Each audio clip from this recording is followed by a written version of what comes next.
ایک صاحب مجھ سے الجھ پڑے کہ عورت کو پردے کا حکم کیوں ہے. دیکھو یورپ امریکہ میں آزادی ہے تو وہاں اتنے مسائل نہیں ہیں, یہاں تو کوئی خاتون جیسے یہاں سے نیا نیا آدمی امریکہ جائے نا تو 3 دن تو وہ بد نظری کے علاوہ کوئی کام ہی نہیں ہوتا اس کا. 3 دن تک بد نظری کے علاوہ کوئی کام ہی نہیں. ایک خاتون نے بتایا میں اپنے میاں کے ساتھ امریکہ گئی, وہ سارا دن لڑکیوں کو ہی دیکھ رہے ہیں کیونکہ انہوں نے کبھی اس طرح کی ٹانگیں دیکھی نہیں تھی. بیوی سے بھی شرم نہیں آ رہی لیکن وہ برداشت ہی نہیں ہو رہا ان سے. تو اب لوگ کہتے ہیں یار دیکھو کیونکہ ہمارے یہاں عورت پہ پردہ ہے نا تو اب دیکھو وہاں جا کے کیسے عجیب سے ٹھرکی سے بن جاتے ہیں, جھانکتے رہتے ہیں. تو بالکل آزاد جب ماحول ہو جائے گا تو پھر اتنے یہ جو ٹھرکی پن ہے یہ کیا ہو جائے گا, ختم ہو جائے گا. تو میں نے ان کو کچھ تو عقلی دلائل دیے. عقلی تو یہ کہ میں نے کہا وہ ٹھرکی ہم سے زیادہ ہیں, یہ ذہن میں رکھو. وہ بد نظری نہیں کرتے اس لیے کہ ان کو یہ چھچور بنے کی ضرورت ہے ہی نہیں, وہ اس کو چھچورا پن سمجھتے ہیں. وہ سیدھے سیدھے نائٹ کلبوں میں جا کے زنا کرتے ہیں. میں نے کہا ہمارا ان مسلمان 10 سال بغیر زنا کے زندہ بھی رہ لیتا ہے, گھٹ گھٹ کے مر جائے گا, لیکن وہ لوگ چند دن بھی زنا کے بغیر نہیں رہ سکتے. ان کی حرام خواہشیں پوری ہو رہی ہیں, وہ نہیں رہ سکتے. چند دن بھی وہ صبر نہیں کر سکتے, پاگل ہونے لگتے ہیں. جو افغانستان میں امریکی فوجیں آئی ہوئی ہیں, ایک افغانی نے مجھے بتایا, کہہ رہے ہیں یہ پاگل ہونے لگتے ہیں ان کو اگر زنا کے لیے عورت نہ ملے, بالکل دماغ خراب ہونے لگتا ہے ان کو. ان کے لیے باقاعدہ حکومت کی سطح پہ انتظام کیا جاتا ہے, ایسے ان کا دماغ پھٹتا ہے. اور ہمارے والے 2 سال سعودیہ میں جاب کر رہے ہیں, کوئی امریکہ میں جاب کر رہا ہے, کوئی کہاں. بہت سے ٹھیک ہے, بہت سے برائیوں میں مبتلا بھی ہوتے ہیں لیکن بہت سے صبر بھی کرتے ہیں. تو ٹھرکی کون ہوا؟ وہ تو وہ بیچارہ جا کے اس نے کبھی دیکھا نہیں ہے, ٹھیک ہے نا, تو وہ عجیب سا اس کو فیل ہو رہا ہے. تو لیکن دلائل سے دے رہے ہیں, بات سمجھ میں نہیں آ رہی. تو پھر میں نے ایک بات کہی کہ دیکھو گورنمنٹ کا بھی قانون ہوتا ہے, حکومت کا بھی ہوتا ہے, تو اللہ کا بھی ہے. اللہ کہتا ہے عورت بے پردہ نہیں گھومے گی, بس اس کی لاجک سمجھ میں آئی ہے نا بھائی, اللہ نے کہہ دیا.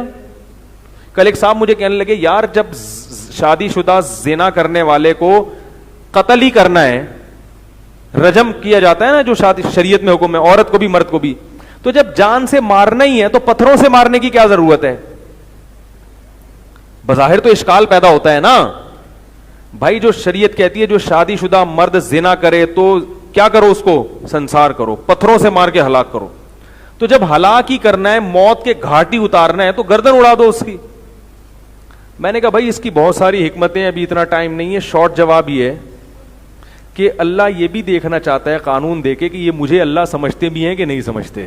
اگر ہر چیز کی اللہ کے ذمہ لاجک بیان کرنا ہو, پھر اللہ ہمیں سمجھائیں کہ دیکھو یہ میں نے جو حکم دیا یہ اس لیے ہے, تو پھر ہم اس حکم کو لاجک کی وجہ سے کریں گے, اللہ کی وجہ سے نہیں کریں گے. اللہ کو یہ بھی تو حق ہے کہ وہ کہ میں خدا ہوں, میں نے کہہ دیا تو کرو نا, یہ میری مخلوق ہے بس کرو اس کو. تو اللہ حکومت کا بھی امتحان لیتا ہے کہ یہ اپنے آپ کو حاکم سمجھتے ہیں یا مجھے سمجھتے ہیں. ہم جو قربانی کے جانور کاٹتے ہیں کوئی لاجک تھوڑی ہے اس کی, کروڑوں اربوں روپے کا مال ضائع ہو جاتا ہے. ہم اس لیے کاٹتے ہیں کہ ان جانوروں کو اللہ نے پیدا کیا, اللہ کہہ رہے کاٹو, تو ہم کہیں گے بھائی اب اللہ ہے تو اللہ تو کہہ رہے ہے کاٹو, تو کاٹنا پڑے گا.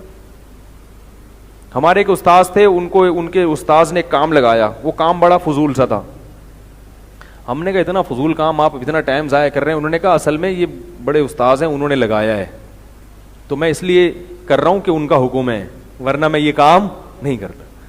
کیونکہ اب یہ کام اس لیے اہم ہو گیا ہے کہ یہ حکم کس کا ہے, بڑے استاذ. ابا نے کوئی حکم دے دیا, حکم بالکل ہی فضول سا ہے. ابا نے کہہ دیا بل آ گیا ہے, حالانکہ ابھی 15 دن باقی ہیں بل جمع کرانے میں, اور آج آپ کو فرصت بھی نہیں ہے, لیکن ابا نے کہا آج کی تاریخ میں بل جمع ہونا ضروری, بس آج مجھے چاہیے. اب آپ ابا سے تھوڑا سا سمجھاؤ گے, ابا کل مجھے فرصت ہوگی, آج میں ذرا مصروف ہوں. ابا نے کہا نہیں, ہر قیمت میں مجھے یہ کیا چاہیے. اب آپ بولو گے یار بل کی اتنی اہمیت نہیں, لیکن ابا کو خوش کرنے کی اہمیت بہرحال. اب وہ کسی مفتی سے بھی پوچھو گے, وہ بولے گا آج ہی جمع کرانا واجب ہو گیا ہے اب آپ کے اوپر, کیونکہ ابا کو تکلیف دینا کیا ہے, ناجائز. اب ابا کو خوش کرنے کے لیے کرنا پڑے گا آپ کو, بھائی ابا ہیں. تو اسی طرح میرے بھائی اللہ بھی کیا دیکھتا ہے اپنے بندوں کا امتحان لیتا ہے کہ مجھے اللہ سمجھتے بھی کہ نہیں سمجھتے. اگر اسلام کے ہر حکم میں لاجک ہو تو اسلام میں اور اقوام متحدہ میں کوئی فرق نہیں رہے گا پھر. صحیح ہے نا. اقوام متحدہ والے بھی پہلے بیٹھ کے سوچتے ہیں یہ بنا تو پھر وہ قانون بنا دیا, ہاں بھائی یہ ہو گیا.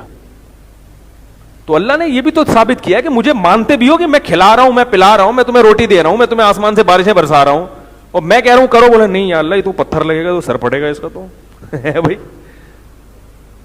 جب شادی شدہ نے زنا کیا پھٹ جائے گا, سرور پڑ جائے گا, مجھے برداشت نہیں ہو رہا بھائی. تو اللہ ویسے بھی تو زلزلے کے ذریعے اس کو مار سکتے ہیں, بم دھماکے میں بھی تو پھاڑ سکتے ہیں اس کو, کسی بیماری میں ڈال دیں 10-10 سال تک تڑپتا رہے بیماری میں. تو اللہ نے کہہ دیا بھائی پتھروں سے مار کے ہلاک کرو. اب یہ مسلمان کا بھی امتحان ہے, حکومت کا بھی امتحان ہے. تو اللہ مانو گے تو یہ کام کرنا پڑے گا. تو اسی طرح میرے بھائی عورت کو اللہ نے پردے کا حکم دیا, اس کی لاجک آپ کی سمجھ میں آ جائے ٹھیک ہے, نہیں آئے بھائی اللہ کا حکم ہے, کرنا پڑے گا. سمجھ رہے ہو؟ تو اسی طرح باقی بھی سارے احکامات ہیں وہ بھی اس لیے کرنے پڑیں گے کہ آپ اللہ کو اللہ مانتے ہو تو کرنے پڑیں گے. الہی تیری خاطر ہو, الہی